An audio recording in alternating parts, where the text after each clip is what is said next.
kick off this rabble-rousing indie room executive meeting with some of the best presentations that money can't buy, and we're gonna. I mean, how can you not love this type of? How do we build a #1 vomit harvesting game? I'm not even going to try introducing you guys. It's okay. Go take it, Rocket. All right. Don't bust these.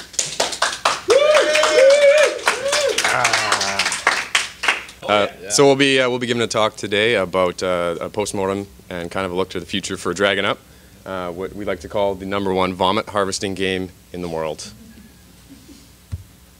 A little bit about ourselves. My name's Jim WAGNER, and I'm a producer at Eastside Games. And I'm Kevin OKADA, producer at Eastside Games as well. I'm working on the Dragon Up Facebook side, and Jim is actually working on the Pot Farm side. Yep. So Eastside Games is an indie studio. We've been around for 4 years in different fashions. Started in Facebook, and now we're looking at transitioning to mobile. All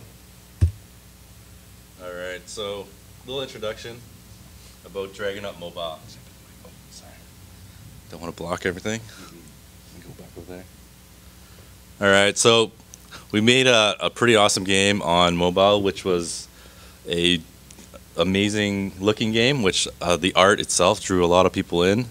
We didn't get enough people to look at the game, but the people we did get to look at the game was pretty outstanding. Those guys loved the game. We were pretty close with the community. The feedback we got from those guys was nothing but positive stuff. And after we made the mobile, we took a step back and said, what do we do now? We couldn't get enough people to play the game. So before we go into what we're going to do with the game, I'm going to pass it to Jim, and he's going to talk about the actual development of the iOS. Okay, so Dragon Up was colorfully described by Mike Fahey of Kotaku as a dragon vomit harvesting game. And it was, the basic flow of it was, you have these, where is it? We have it? Yeah, some screenshots. You have these dragons. You're building a dragon roost. You buy eggs and hatch these dragons, and you send them off on quests. They go off on these quests and collect gold for you, and at rare times they'll find a treasure, and then it becomes a kind of treasure collection management game. You can fuse them, upgrade them, level them up, and then you unlock more trips that get you more gold and more treasure, and the overall goal is to kind of build up this dragon roost and collect these dragons. And we kind of coined the term indie freemium for the style of the kind of the flow and the monetization of the game. It's very grind friendly. You can get everything in the game just by playing. There's no hard paywalls, and it's very fan driven. So we reach out to the community. I have a strong background in community, and we really listen to the community, talk to the fans, and give them what they want in the game. So what worked about that? #1 thing is the great art. So we were extremely lucky to have a really talented art director come up with the amazing art style and the world and the character. And over again, that was the biggest response I got from people, is they thought that it was, charming, kind of like anachronistic. It's very cute, but at the same time, it's kind of gross. I don't have a slide here, but I wanted to show you a close-up of the kind of the vomiting. It's kind of like, I think some fan described it as kind of a My Little Pony meets Ren and Stimpy meets vomit.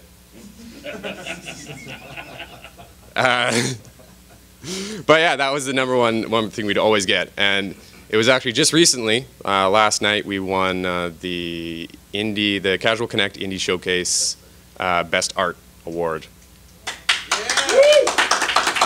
So really, I think a validation of we really nailed a particular art style, and it really resonated with people.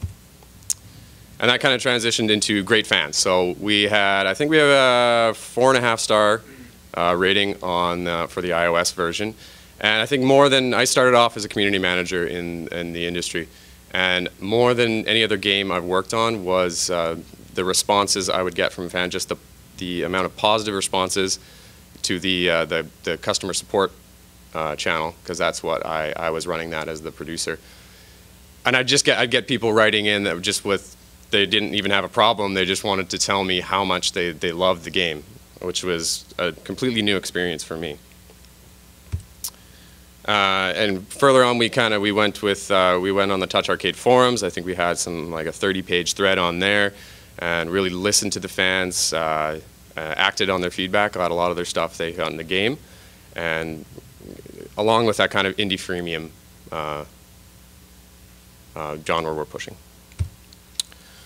Here's some fan art. So this is some amazing fan art from the size. Like, the size of the community was not big, but the amount of fan art we got from it was just incredible. So this was a piece of fan art, and we actually got our artist to mock up what it would look like and the style of our game. There's so much going on in this. It's amazing. He's got like a bow tie and a tuxedo and a vampire. It was just amazing. The artists were really impressed with that. And here's actually like a crochet Billy dragon. Billy is kind of the mascot, the green dragon somebody sent in. There is only one in existence, so $20. Vancouver. Yeah. And we had some great numbers. This is, the kind of industry benchmark, watermark for retention. 40, 20, 10. Day 1, 40% retention. Day 7, what is it? Day 7, 20%. Day 30, 10%. And we were hitting that. So we're like, all right, yeah, we hear that is what you need to have a hit, so we obviously have a hit. But we did not have a hit. So what didn't work? Installs and discovery. So the whole time we were going through development, we were thinking, we're not going to count on an Apple feature. You can't base developing a game around getting an Apple feature. And it turns out when we came out, we did not get an Apple feature, and we quickly discovered we really actually did want an Apple feature. We were lying to ourselves the entire time, and we were extremely disappointed. And it was hard. So we were getting about a couple thousand installs a day when we launched, which was amazing. We had some great coverage on Kotaku and forums and numerous kind of articles written out, so we had great momentum going in. But even just like a week and a half later, quickly dropped down to a couple hundred, and it just was not. We tried tons of stuff to try and get that back up, but just nothing we could get to get that organic installs up. So we experimented with acquiring users, but quickly found out that $2 does not equal 50 cents. I did the math there. It's true. I tried to make that work, but it did not. So we were getting, our LTV was about 50 cents. So we were getting 50 cents from each user, and that would be great if we were had some source of organic traffic that we didn't have to pay for. But purchasing users for $2 did not make sense because we had a 50-cent LTV, and we did manage to get that up. We put some alt pay in, we put some other sources of revenue in there. We had some success experimenting, but never could crack that.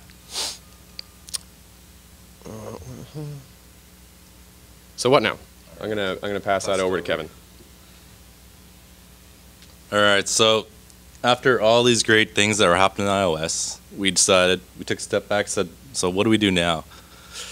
And what do? We decided to go Facebook first. And there's a number of good reasons why we went to Facebook. We got this great platform. I think the biggest thing we found was the turnaround time for builds. We can see our changes that same day we actually push the build live instead of waiting a week to see what can go into the game. All the open channels, the free traffic, the open graph, all the viral stuff, and the fact that you can hit the community pretty quickly and they can see the page and they can actually reach out to you really quickly as well. And so here's a list of reasons of things that we're actually going with Facebook compared to the iOS, which actually helped us quite a bit. It's just the tools alone with, you see, the app to user, the traffic purchasing, fast integration, which has helped us a lot, especially when we've been in talks with certain people that actually really like the game. Nothing but awesome viral channels that we take advantage of, free organic traffic, and easy access to the community compared to with profiling, which is the only real big plus about Apple, and our app to user, this has actually helped us quite a bit on how to target the people, who to target and when to target, and we can actually sit there and pick who we want, when they've played, and we can send out little bundles of actual specific in-game gifts to people that have played up to a day, to 7 days, to 30 days.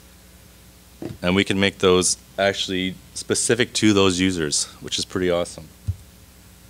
So we're still early, but some of the actual results are pretty impressive so far. We have the $12 for average revenue per paying user. It's a good start. We would like to improve it. We are seeing a 60% returning rate of players.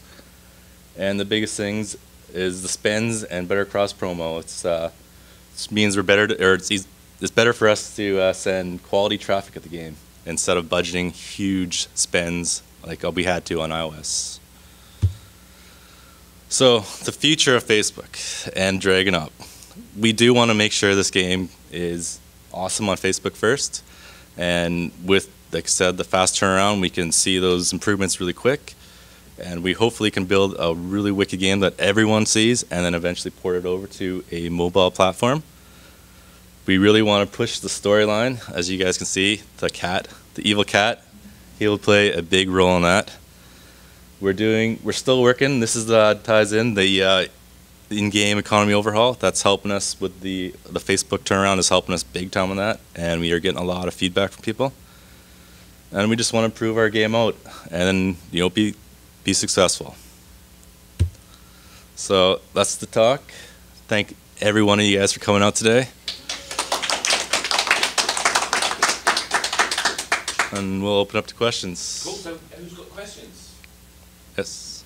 Let's get a mic, because There's only one mic. Yeah, Oh, okay. I have a good projecting voice. it's just that we won't get it recorded. Oh, I see.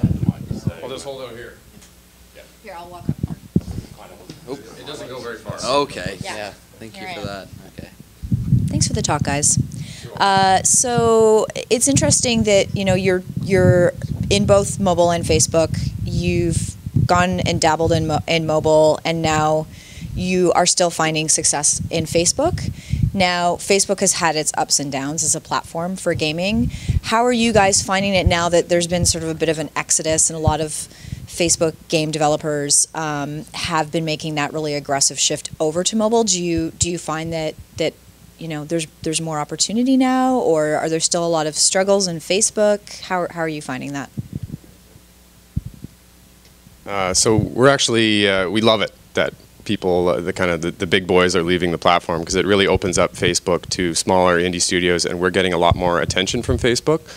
And the user acquisition stuff we've been actually working with Facebook contacts, and it's really targeted and really amazing how much you can drill down and target specific users with it.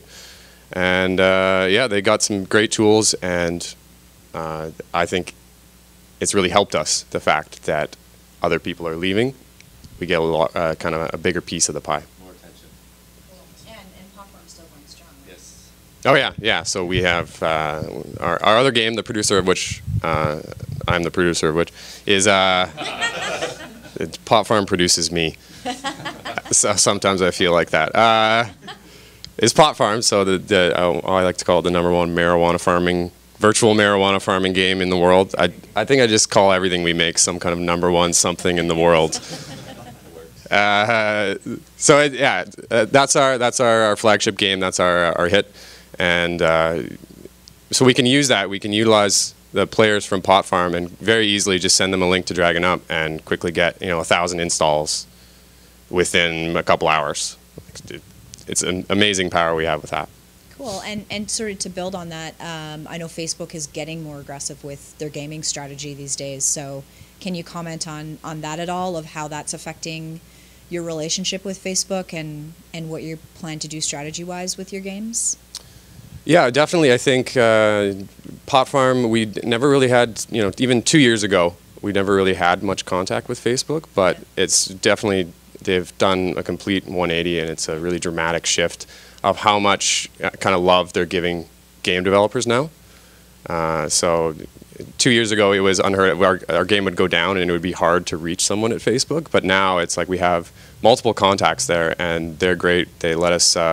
We got into an early kind of beta feature for Pot Farm, and we're kind of working with them and building that out. So it's great. I like working with them. Cool. Thank you. Any more questions? Hi, I have a few questions. Sure. Size of the team of development, and that's one. And then from conception to publishing, how long it took.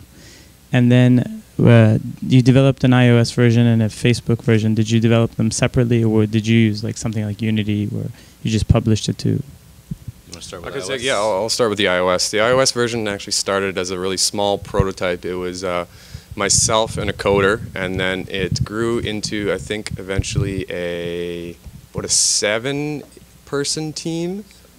Well, a 7-person team, and I believe we started in the summer of 2012 and then launched in January. So it was about a 6-month cycle for the iOS version. And then we sort of moved it over to the Facebook, kept the same team size, and we're still working on it right now, but it's been pretty much a transition from iOS. So, Actually, I've got a question myself. Like 2-3 years ago, games that happened to be on multiple devices, Facebook or whatever else, saw bigger audiences because obviously more devices meant more audience, but they weren't typically seeing much transition between users using multiple devices. Now that seems to be changing. Is that your experience as well? Are you seeing more people using both Facebook and the mobile app? I think right now what I hear a lot is I play Facebook at work and I take mobile to go. So that's what we're seeing. I think before mobile wasn't very big, but now it's the cross-platform. I guess King's proved it, that everyone wants to play mobile and take it on the go and play at home when they're at work. So. Do you think that you'll engage with the sort of micro consoles, or is this something that Facebook and mobile devices, tablets are all enough? What do you think in terms of, are you going to expand in your cross-platform approach? Yeah, we don't know exactly where we're going to go just yet, but we do have big plans to go to not just iOS, but more mobile platforms. So. Any more questions? So on that note, I'm going to thank you guys very much. Great talk and great game. And